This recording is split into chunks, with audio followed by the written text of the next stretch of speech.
Before we get started and turn the podium over, I'd like to begin and say clearly, none of us deserve to live under the shadow of fear from an armed and violent extremist group embedded in our neighborhood.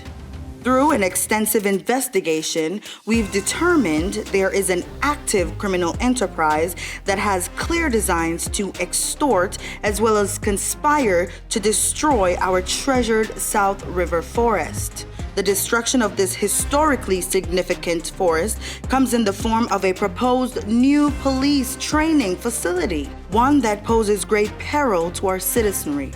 It should surprise no one that this organized crime syndicate is willing to blatantly lie and perpetrate obscene violence to push this $90 million facility, costing Atlantans twice what the Atlanta Police Foundation originally claimed. My simple message to all about to be charged is this: you have my word. We will expose you and your partner's crime. We will shine the brightest light possible into the corrupt, dark corners where you've previously hidden and whispered about escaping the responsibilities of your crimes. With that, I'd like to turn this over to the prosecuting attorney.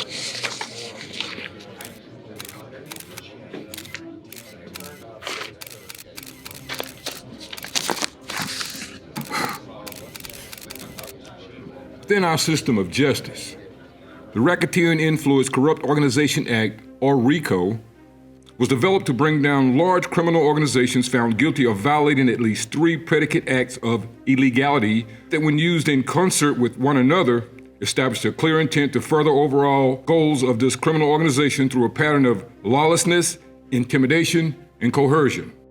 With that, I'd like to announce this multi-count racketeering indictment against Governor Brian Kemp, Mayor Andre Dickens, the Atlanta Police Foundation, the Atlanta Police Department, the Georgia Bureau of Investigation, Christopher Carr, and finally, the Georgia State Patrol. This graphic plainly shows these individuals, institutions, and their crimes are connected by the spider web of blue lines. A thin blue line that not only illustrates a web of racketeering, influence, and corruption, but also illustrates the cover-ups, collusions, and protection from accountability for the criminals involved. Predicate Act 1. On January 18th, 2023, Governor Kemp's Joint Task Force directed Georgia State Patrol, the Atlanta Police Department, Georgia Bureau of Investigation, multiple prosecutors' offices, and other agencies to raid the public land defense encampment in Watonee Forest. The Georgia State Patrol had little knowledge of the encampment, was woefully and criminally unprepared for any scenario, and was there as a media stunt for Governor Kemp. On or about 9 a.m., Georgia State Patrol troopers encountered 26-year-old landowner defender Manuel Tehran's campsite. On this tragic day, the invading troopers shouted commands at Manuel, who was seated shirtless, legs crossed, with their hands raised, palms facing law enforcement. The Georgia State Patrol opened fire, spraying Manuel with 57 bullets. In doing so, they enacted the first state assassination of an environmentalist in the United States. The racketeers immediately began to cover up the murder, concocting lies and media statements claiming Manuel shot first.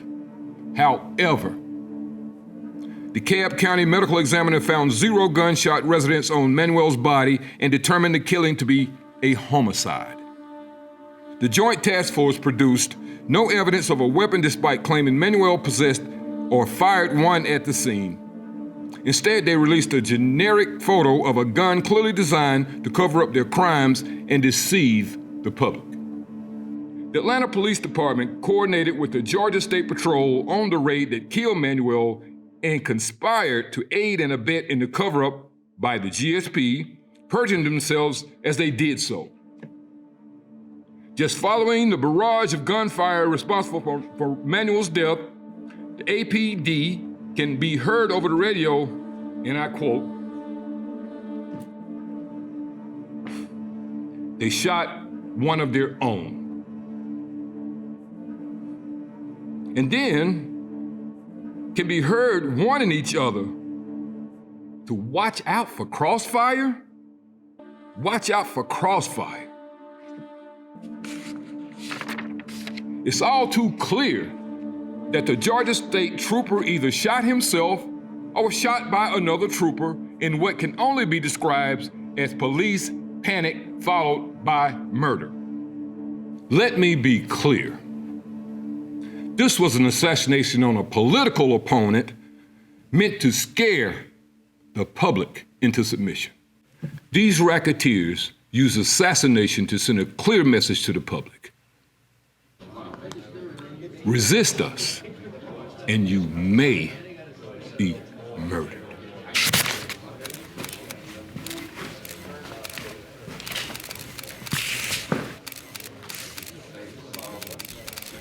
The second cause of action involves the above-named individuals and agencies acts in furtherance of domestic terrorism in their attempt to destroy political opposition to Cop City. After the murder of Manuel Tortuguita Terán and the use of assault, battery, menacing, and terroristic threats, little was left to the imagination of how far the APF, GBI, APD, the CAPD, GSP, and their conspirators were willing to go to crush any opposition. As part of their conspiracy to lie and use the justice system for political gain, prosecutors filed baseless domestic terrorism charges against over 30 political activists for the first time in Georgia.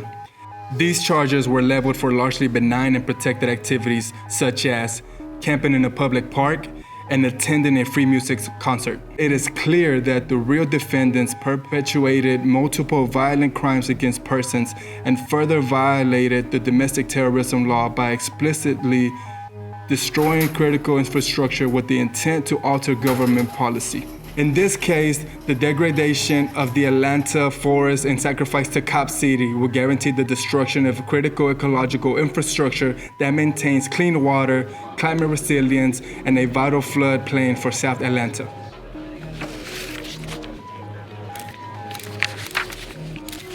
Good morning.